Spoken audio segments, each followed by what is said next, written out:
o mitos y leyendas has escuchado aquí en Colombia? Uy, hay montones, hay montones. Yo creo que las que tengo más presentes pueden ser la Patasola. ¿Sí? ¿Cuál otra? La Llorona, que esa yo creo que es como transversal a toda Latinoamérica, ¿no? De hecho hubo Sí, esa ya película es, hollywoodense. creo que es de todo el continente, sí. Y alocados acá en Colombia o que sean más familiares acá de nuestra idiosincrasia criolla, de pronto el Moán, la Madre Selva o la Madre Monte, la Candileja o la Bola de Fuego, que son muy Sí. parecidas. Tú habías comentado uno la vez pasada que estamos hablando, del Silbón, creo que era. El Silbón, aunque ese Creo que sí se ese- puede considerar más de los llanos, o sea que también puede ser de Venezuela. sí, de la frontera Entonces, creo que es más de con Venezuela y los amigos de que Venezuela. aquí se adaptó después a esa leyenda, como lo que le pasó a la Llorona, pues. Como que sus Sí, orígenes sí son en Venezuela, pero también se adaptó aquí y aquí también lo tenemos. sí, casi todas esas leyendas arrancan desde un origen muy rural, ¿no? Ujú. La mayoría de las historias de espantos que tenemos aquí o que tenemos localizadas aquí en Colombia, casi todas vienen de orígenes muy rurales, muy de la loma, muy del monte, lugares en Y donde también son muy de la época colonial, sí, virreinato. Por ejemplo, como ya saben los televidentes que les comenté en otros capítulos, yo soy peruano de nacimiento y en Perú se conocen muchas historias que vienen del virreinato. Y ahí hay espíritus o fantasmas o los mitos y leyendas que aparecen en las antiguas casonas o en las callejuelas de la Lima antigua. Aquí también pasa lo mismo en algunas ciudades. sí, y sobre todo en la época de la independencia. O sea, nosotros, nuestra independencia aquí en Colombia data más o menos de 1810, 1808, 12, más o menos por ahí van los tiros.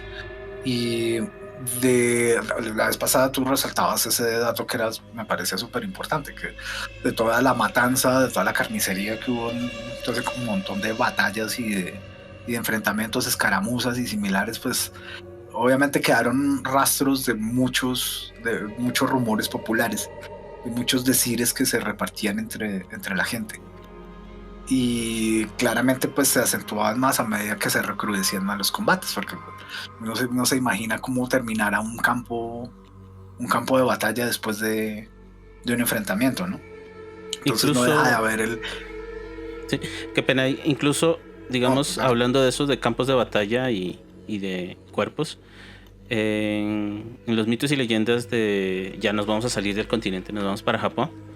Hay una criatura, un espectro que nace específicamente en los campos de batalla, que es, no me acuerdo el nombre exacto, pero es un esqueleto gigantesco y se ha replicado en muchos videojuegos de temática fantasmagórica asiática, en la que es un esqueleto de proporciones gigantescas, casi como podría hacerse hasta como un Godzilla, pero pues hecho de huesos y está formado, se supone, de esqueletos de soldados muertos en batalla. Entonces, y esa Mira, criatura pues, solo interesante. solo existe, o bueno, solo nace cuando de un campo de batalla, o sea, de un campo de batalla recién. Para así, Mira, te pues. devuelvo la palabra. No, que iba al punto de que la mayoría de los relatos de los que vamos a hablar, si no es que de todos, nacen mucho de ese tipo de eventualidades, donde alguien pasó. Poníamos un ejemplo, un caso especulativo no sé, algún combatiente, un tipo, alguien de infantería o similar que le mocharon la cabeza sobre su caballo y el caballo terminó para dar desbocado quién sabe en dónde y simplemente un campesino que iba pasando por ahí lo vio y ese es el caldo de cultivo, la semilla para que empezara a florecer la historia, que Sí, empieza a volverse, es un rumor, luego se vuelve una historia, luego se vuelve un mito, luego se vuelve una leyenda era lo que pasa y con el de teléfono eso roto, pues. lo que Cada pasa con el persona le va teléfono roto. agregando algún detalle, le va agregando poderes. Le da, no es que Mm, puede que al principio no, solamente corre. Después no es que él vuela, su caballo vuela. mm, Llega otro, no es que yo lo vi que botaba, que lo seguía un rastro de fuego. Entonces es sí, como algo que empezó siendo una cosita se vuelve una bola de nieve, va arrastrando más cosas por donde va y termina en lo que conocemos ahora, ¿no? Que, por ejemplo, eh, en la otra vez que estábamos hablando. Bueno, esto para recalcar un poco al público que diga, pero ¿de cuándo hablaron de eso? Si no lo vamos a hablar. Lo que pasa es que esta es la segunda vez que grabamos este capítulo, porque por problemas técnicos se dañó parte del metraje. Entonces, de pronto en el transcurso de lo que hagamos o de la edición del video, pues pueda usar yo partes de esa otra grabación para complementar cositas aquí. Entonces es como por si se quedan confundidos ustedes de qué están hablando esta gente si nunca hablaron de ese tema. Sí lo hablamos, solo que ese tiempito se perdió. Entonces estamos haciendo otra vez la grabación. Ahora sí, Jorge, te vuelvo la palabra. Sí, que retomando lo tuyo del material de la primera grabación, pues vamos a retomar mucho contenido y lo vamos a ir montando. Sí. Mejor explicadito. Pues. Exacto, todo masticadito. Entonces, una de las primeras historias con las que podemos arrancar, que yo creería que es como de mis preferidas, es la de la pata sola. Okay. La pata sola, más es como por me estimula un poquito la imagen del personaje. ¿Estimula a una mujer con una sola pata? Raro. refiriéndome más a que me estimula la imaginería terrorífica. Más hago la aclaración que no se va a dar porque estamos en internet y tú sabes que aquí no se puede dar esos papayazos. Definitivamente no. La pata sola es la historia de una mujer que era esposa de un jornalero, de un campesino. Okay. Sí. Este campesino empezó a tener sospechas de que algo pasaba con su esposa. Todavía no tenía la sospecha clara de algo muy puntual. Empezó a notarla extraña, con un comportamiento ausente, que ya no lo atendía como antes, que ya no le preparaba su ropa con la misma dedicación, con el mismo esmero. Entonces este tipo empieza a como pararle más bolas, le tiende algunas trampas. Sí. Trampas es que le dice a su esposa que pues, va a salir del pueblo, que tiene que ir a otro lugar, que tiene que ir a trabajar, que se va a demorar una noche o se va a demorar un par de días. Sí, para ver si la atrapa. Exacto, en el silencio de la noche o bajo el cobijo de la selva durante el día, se esconde cerca de la casa para espiarla, a ver qué es lo que está pasando. Él se empieza a dar cuenta que ella frecuenta al dueño de la hacienda en la que él trabaja, en la que este jornalero trabaja. Y un día, en una de sus incursiones espiando a su esposa, la encuentra abrazada con el dueño de la finca, de los terrenos, con su patrón. Entonces, en un arranque de ira, el tipo con su machete termina asesinando a su patrón. Sí.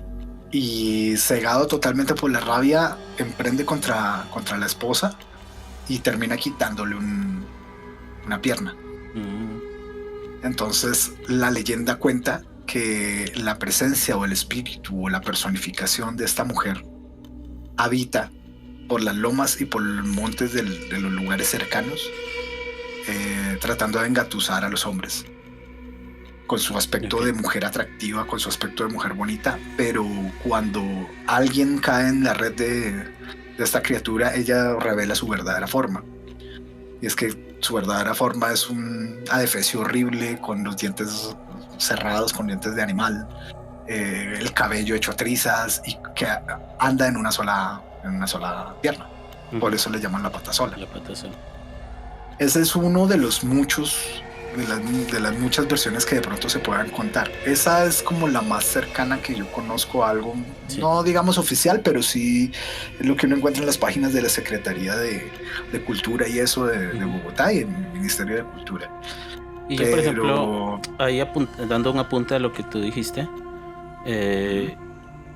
pues yo, bueno, creo que también se los he comentado al público. Yo soy postproductor audiovisual, pero también enfocado en la animación. Y mi trabajo final de la universidad fue hacer un corto animado, precisamente enfocado a los mitos y leyendas de Colombia. Y el corto que sacamos está enfocado en esa historia en especial de la pata sola.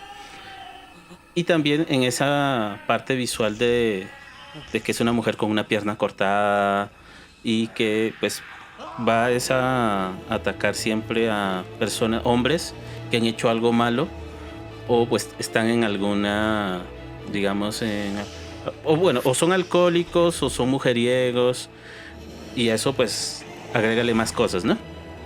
Sí, sí, sí, sí.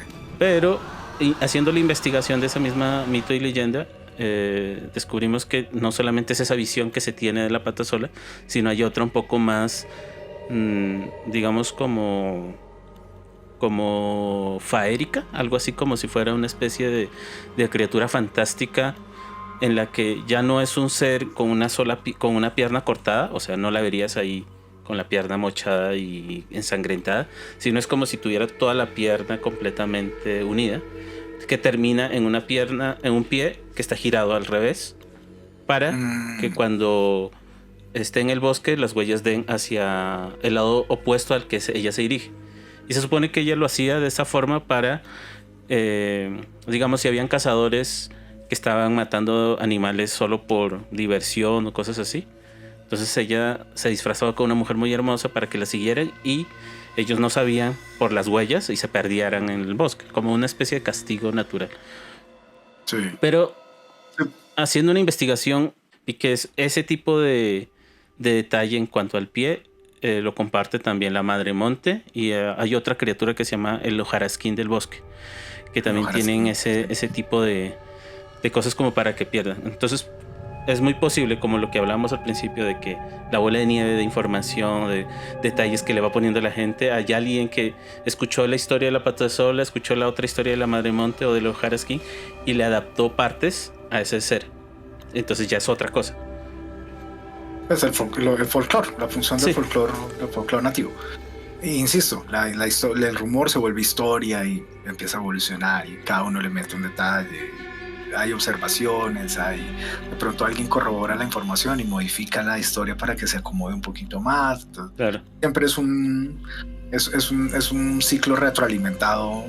Y así crecen todas las leyendas populares. No hay, mira, por ejemplo, ahora más tarde en un rato vamos a hablar acerca de las creepypastas, y es algo que se va alimentando precisamente del consumo popular y de los aportes que va haciendo la comunidad. Por ejemplo, bueno, ya volviendo otra vez con los mitos y leyendas, ¿tú has escuchado la historia digamos del Silbón? Del Silbón, sí, he escuchado dos versiones diferentes de esa historia. Por ejemplo, la historia del Silbón es que él era un niño muy malo, o sea, como que hacía maldades siempre, ¿sí? Y yo lo pongo ahí como que, Mike Myers con el gen del mal, porque pues de eso trata la película en sí. Y pues el papá al darse cuenta que, el abuelo al darse cuenta que mata a su propio padre, el Silbón, el abuelo lo castiga. Bueno, en otras historias es que es como que lo golpea, lo apalea, y encima de que lo golpea le dice que pues que está desterrado y que lo condena eternamente a caminar con los restos de su padre a cuestas de él. Y ahí es que él se va por el bosque y empieza como o sea, por los caminos va silbando mientras carga el cuerpo de su padre. Y ahora, ¿cuál es la parte terrorífica que le puede pasar a las personas que están en el campo? Pues es lo que cuenta la gente. ¿Por qué es el Silbón? Porque si tú estás, digamos, en una vereda, allá en la selva, allá en los montes, o en un bosque ahí, y escuchas que alguien silba, si el silbido es muy fuerte, entonces te puedes tranquilizar, porque eso quiere decir que el silbón está lejísimos. Ahora, si el silbido es muy leve, como si estuviera lejos, es lo contrario. Él está muy cerca de ti. Y si tú, por si acaso, le respondes el silbido, pues ya le harás compañía al papá en el saco, porque te llevo. Ya fuiste. Ya fuiste. Sí, la versión que yo escuché, no, perdón, la que yo leí, creo que no me acuerdo si yo lo leí de una recopilación de cuentos, creo que sí, una recopilación de cuentos que sacó la Secretaría de Bogotá hace ya muchos años. Es casi la misma versión, solo que nuestro querido protagonista de esta historia asesina a sus dos padres y anda cargando con huesos de los dos padres. Creo que en el derecho, en la mano derecha el del padre, en la mano izquierda la de la madre, una vaina así. y emprende contra la gente que invade los terrenos que él está caminando. Sí. Pues es más como una especie de criatura territorial. Bueno, y el chiste de la leyenda es ese, que siempre va silbando una melodía que es muy bonita, y tal y cual, entre más duro la escuchas, más seguro puedes estar. Y te tienes que guiar, o la recomendación que se le daba a los caminantes rurales era, entre más fuerte escuche el silbido, siga por ese camino. Y esa es la guía para nunca acercarse a él. Sí.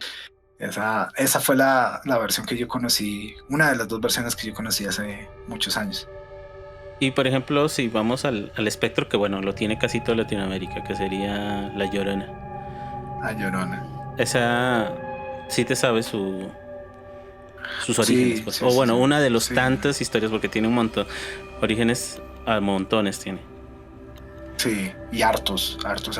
El origen que yo le conozco, que creo que es de los más populares, me corriges, aquí en Colombia, ¿no? Sí. Es el de una mujer que tiene 3 niños. Tiene 3 niños con un jornalero, con un tipo campesino de las vecindades. Y esta mujer sufre mucho, se la pasa todo el tiempo en agonía emocional porque el padre de los niños no los quiere, no los reconoce como suyos. Entonces esta mujer, en el desespero, en su desespero porque su amado no le da ningún tipo de atención, no le da ningún tipo de crédito, no le da ningún tipo de aprecio, no le muestra ninguna muestra de afecto, ella en su dolor termina ahogando a sus 3 hijos, pensando que de esa forma su amado sí la va a aceptar. Ya en su mente toda retorcida por la tristeza. Su mente toda retorcida, exacto. Y después de que ahoga a sus hijos, termina suplicándole nuevamente cariño y afecto a su amado, pero el tipo, pues, si no la quería reconocer con 3 niños, pues después de esa barbaridad, que le iba a parar bola. Y él vuelve a rechazarla, y ella termina quitándose la vida. Entonces su entrada al reino de los muertos es totalmente cerrada y es condenada a que vuelva a la tierra y deambule por la tierra para siempre hasta que vuelva a encontrar a sus hijos. Y ahí está el lamento, de ahí el famoso canto de La Llorona de ¿dónde estarán mis hijos? Eso sí, si lo escuchas estando de camping o cerca a un río o lo que sea, eso mínimo se te erizan los pelos de la espalda y de más abajo. No, a mí me da un infarto, me da, no sé, diarrea, vómito, yo entro en pánico, no. Pero mira que la historia... O sea, imagínate, sí. Imagínate una situación de esas, que tú estás de camping con unos amigos o con la familia, o sales tú a explorar de pronto con amigos, pones tu carpita, 6 de la tarde, 5 de la tarde, haces tu fogón, risas, cuentos, los masmelitos, el chocolatito caliente. Bueno, nos vamos todos a dormir, cierras la entradita de la carpa y empiezas a escuchar eso. No, pues ya el lamento. No. Digo, patitos, ¿para qué te quiero ahí? Córrale. Uy, no, qué susto. Pues debe ser bien. En el caso hipotético, ¿no? De que sucediera una cosa así. Mira, por ejemplo, hablando de los orígenes, en Perú y en México tienen un origen más desde la época del virreinato, más o menos. Uh-huh. Y es que ahí se cuenta que la chica era una indígena que se enamora de un español. Entonces el español la embaraza, pero al darse cuenta que pues que realmente no era, o sea, no es que la quisiera, sino pues solo tuvo su aventura porque el tipo ya estaba casado, pues la rechaza. Entonces la chica, uh-huh, pues al ver que el tipo la engañó y la criatura que ya nació, es como decir, es ya un estigma para ella porque ahora es madre soltera, y los indígenas no la quieren porque pues es hijo de un español y los españoles no quieren porque es hijo de una indígena. Entonces ella entra en desesperación y tira al bebé al río. ¿sí? Entonces, después que ella se da cuenta y entra en razón de lo que ha hecho, le da tanto dolor y se tira detrás del bebé. Entonces ahí mueren los dos. Entonces la leyenda en ese aspecto se cuenta de que ella está en un lamento constante porque quiere recuperar a su hijo. Y ahí ya no dice devuélveme a mis hijos, sino ¿dónde está mi hijo? ¿Sí? Grita, cambia la versión del lamento por esos cambios que se hacen en ese mito, ¿no? Ay, que es muy probable que una historia así realmente así sucediera. O sea, cualquiera de las dos versiones que hemos contado es muy factible que una tragedia así suceda. O sea, hemos visto más cosas más raras en la Rosa de Guadalupe. Y eso no va a ser factible. Yo ya he visto eso en mi barrio hace rato, güey. Ok. No, porque primero aquí no tenemos río. El más cercano es el río Bogotá. Y no, a uno le va a pesar tirar a alguien allá. Uy, no. Es que uno no se muere intoxicado antes. Sí, eso es otro de los mitos más conocidos. Pues de acá de Colombia. ¿Qué otro tendríamos así como para hablar que fuese interesante? Bueno, tal vez el del Moán. El del Moán. El del hombre caimán. El del hombre caimán. Que ese sí es más de la costa. Por ahí en algunas partes está como muy relacionado, ¿no? Sí.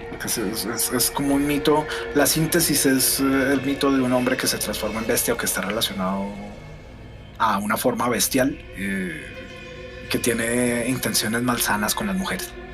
Más o menos. Sí, sí, el Moán es un ser que se quiere aprovechar de las jóvenes que van a los ríos a lavar ropa o algo así, y pues usando sus poderes sobrenaturales bueno, no puedo decir la palabra porque internet censura todo. Abusa de ellas.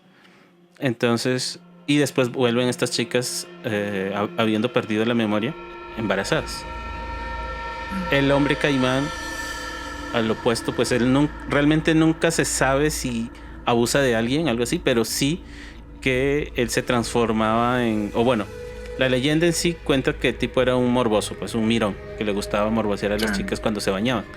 Entonces va donde una hechicera a una chamana, o bueno, las personas que se encargan de ese tipo de ritos en diferentes culturas, de que le diera un bebedizo o una pócima para que él pudiera seguir ejerciendo ese hábito tan paila sin que lo pillaran. Entonces impunemente. Sí. Entonces, bueno, esta señora le da como un aceite para que él se unte en el cuerpo y de esa forma él se transforme en una criatura.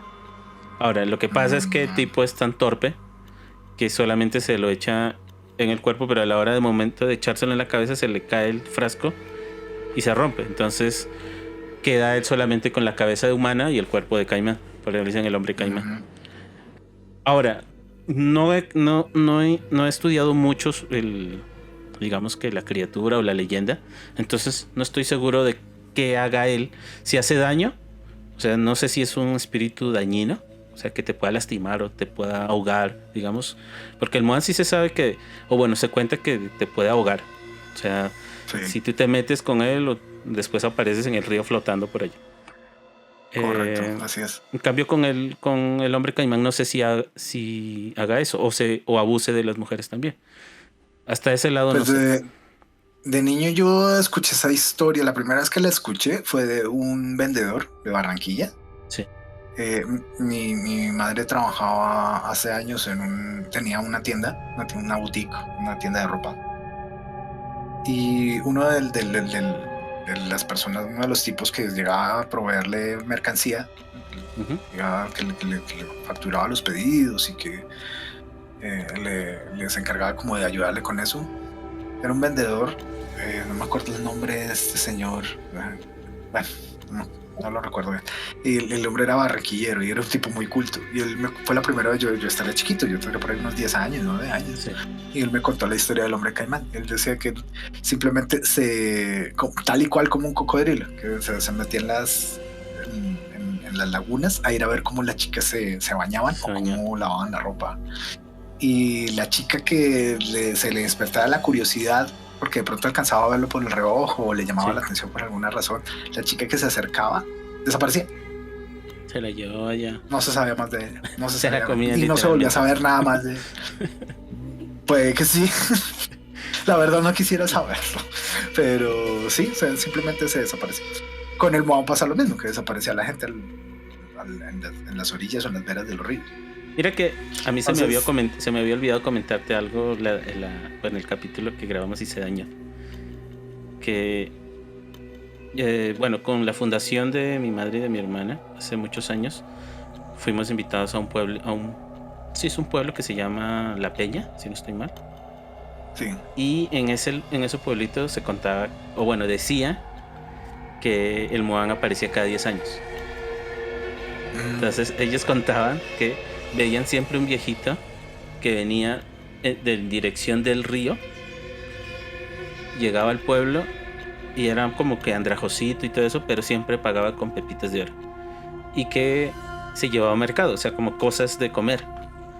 Y Sí. volvía y desaparecía. Y no lo veían hasta después de 10 años.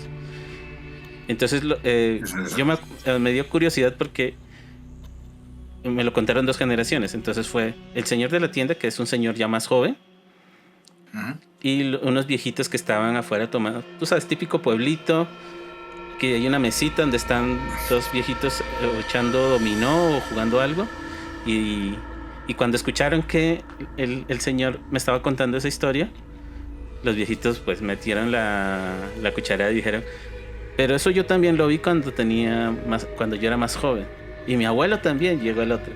Entonces ya se tiene como que es algo de que todos lo han visto pues en alguna época. Y eso sí, fueron muy tajantes a decir que cada 10 años aparece.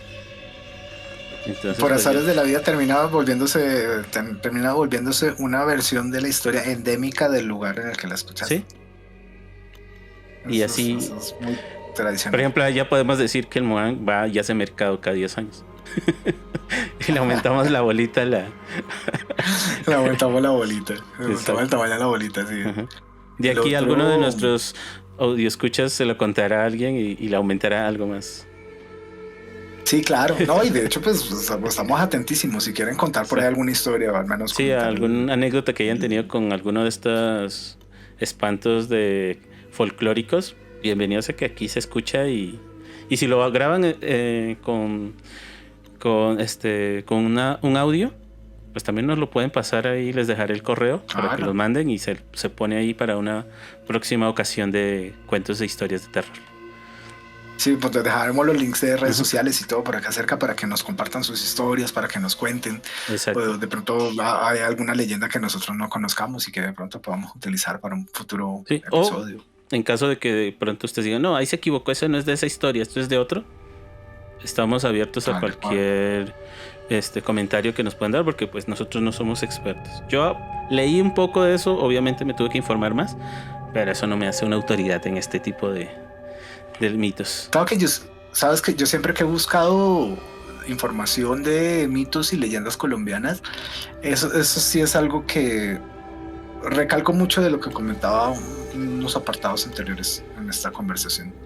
Y es que no hay como un trabajo. O sea, hay muchas versiones de muchas historias. Y el mismo bichito, el mismo espectro, puede tener una personificación diferente en la costa atlántica de acá de Colombia, o en el interior del país puede tener otra versión diferente, y de pronto es el mismo bichito. O tiene nombres completamente diferentes, pero la historia es la misma. O es el mismo bichito, pero las historias son muy diferentes. Si tú miras, por ejemplo, en los blogs que uno encuentra por ahí en la red y en la documentación que hay en la Secretaría de Cultura, que algo de eso se encuentra en internet, de la Secretaría. Yo no sé ahorita eso quién lo maneja, Artes, me imagino. Creo que sí. Supongo, no la tengo clara.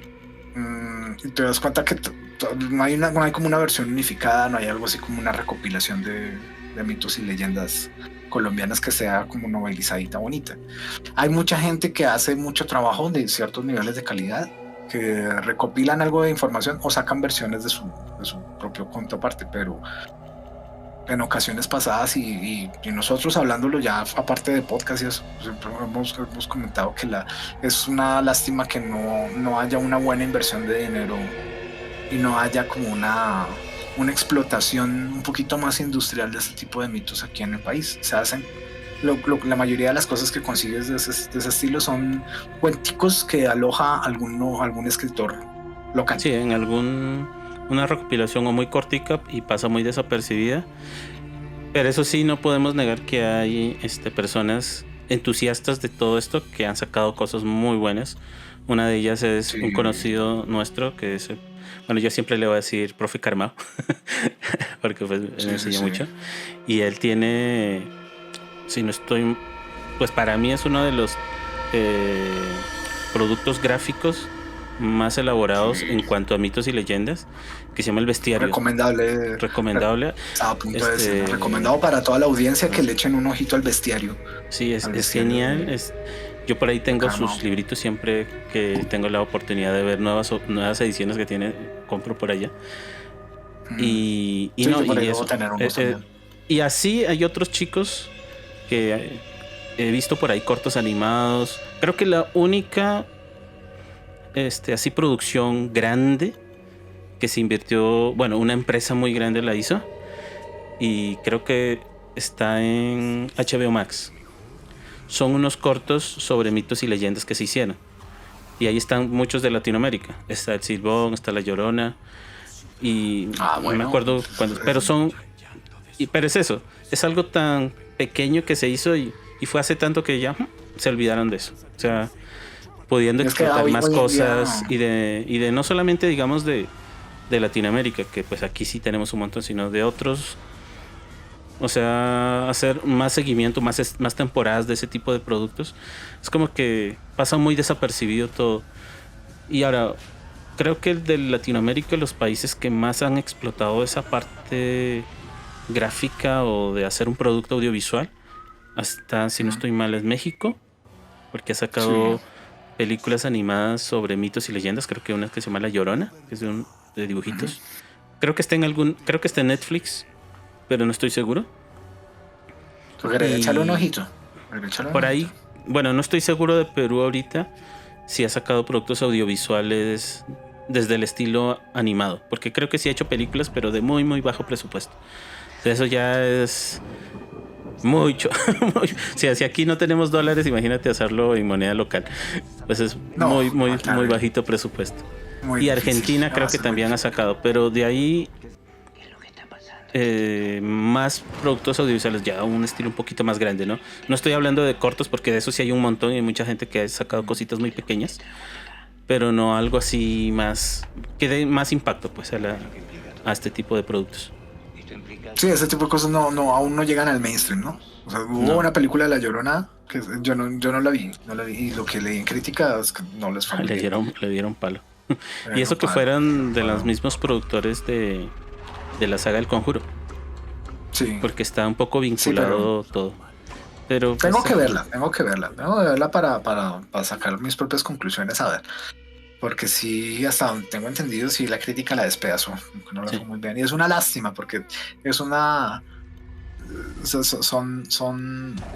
temas bien interesantes, y lo interesante, lo estimulante, lo bonito, es tratarlos en el contexto adecuado. Entonces, adaptar una historia de este tipo, una historia en estos contextos rurales, y eso es muy difícil adaptarla a un escenario que se salga de su idiosincrasia. De pronto, es una hipótesis mía. Dejando la historia y cerrándole esas historias en los contextos a los que pertenecen originalmente, es posible que le den más saborcito. Sí, y es como... definitivamente... Sí. No, pues iba a agregar que, o sea, es chévere cuando se aplica la ambientación en la época en la que se origina, ¿no? O sea, es que, digamos, no es lo mismo en la época actual tenerle miedo a alguien que grita en la oscuridad diciendo, ay, mis niños, porque pues, tú no sabes si están robando a alguien o algo así. O sea, tú le quitas toda la parte paranormal a eso. Si cuentas una historia en la época del virreinato o en las montañas, algo así, en el que ese contexto es muchísimo más creíble, porque pues es como parte de sus leyendas y de su día a día, ¿no? Porque pues todos hablan y todos tienen una creencia un poco fuerte de ese tipo de costumbres. Y también por el clarísimo abismo generacional. En la Colombia rural, si nomás hoy en día hay poco acceso a tecnología, poco acceso a redes, no existe esa penetración de civilización más bien, Ujú. tan profunda como la que tenemos en las ciudades. En esa época, imagínate. En esa época no había ni siquiera cómo prender la luz porque no había redes eléctricas, por poner un ejemplo tonto, ¿no? No, no, Sí, y ahorita sí, sí. Bueno, en algunos países de aquí de nuestra querida Latinoamérica todavía hay lugares donde no hay red eléctrica. sí, Y pues, entonces ahí sí es más plausible tenerle miedo a este tipo de criaturas porque sí, estás... tal cual. Yo me acuerdo cuando pequeño que a veces me tocaba ir a la tienda a comprar pues pan, pero mi casa era un conjunto residencial que se estaba creando apenas. Entonces Sí. tenía muchas casas en obra negra. Y mi Qué casa rico. estaba entre una de ellas y la otra, pues todas abandonadas, otra casa después. Y claro, pues no habían muchos postes de luz, solo en las casas que sí estaban, pero en los que no, pues era negro. Entonces era como estar de la luz y te toca llegar un buen tramo en oscuridad para llegar al otro poste. Entonces era de uno chiquito, era el, el Corra. pique más grande hasta allá, porque pues tú sabes, todo niño le tiene cosa a la oscuridad. Ya de grande se te quita un poco, pero aún así siempre lo oscurito da. Se Sí, no multiplican deja los inquietar. temores pues que tienes. No deja inquietar, no deja inquietar. Entonces sí, sí. Listo. Bueno, qué otra historia tienes así para contar? Me parezca interesante. Ah, bueno, iba a hacer un punto, iba a agregar un puntico ahí a las leyendas como para cerrar este tramo. Y es que, Ujú. por ejemplo, hay un espanto que está casi en todas en la gran mayoría de países occidentales.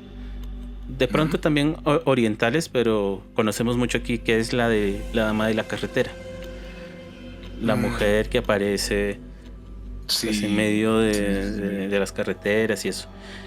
Y en Estados Unidos hay otra, también es una dama, le dicen la dama de blanco.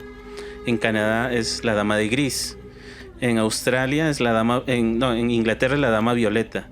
Cambian de colores, pero siempre es una mujer que va en camisón o en un color. Entonces, digamos, en Australia también hay otro, pero no me acuerdo qué tipo de colores que tiene, pero sí se varían por tonalidades de color. Y es Sí, ese porque, es un mito urbano sí, muy conocido. y esa es una criatura que, bueno, se ha visto muchos, digamos, cortos o se han hecho videos de que, uy, encontrándonos a la dama de la carretera y incluso hay un corto que se hizo hace bastantes años en la que se supone que pasa en Brasil, de que recogen a una chica, un grupo y después se terminan estrellando, ¿no? Entonces que como que la historia siempre se repite de que no, no, no recojas a cualquier persona que está en la carretera porque no sabes qué te va a pasar.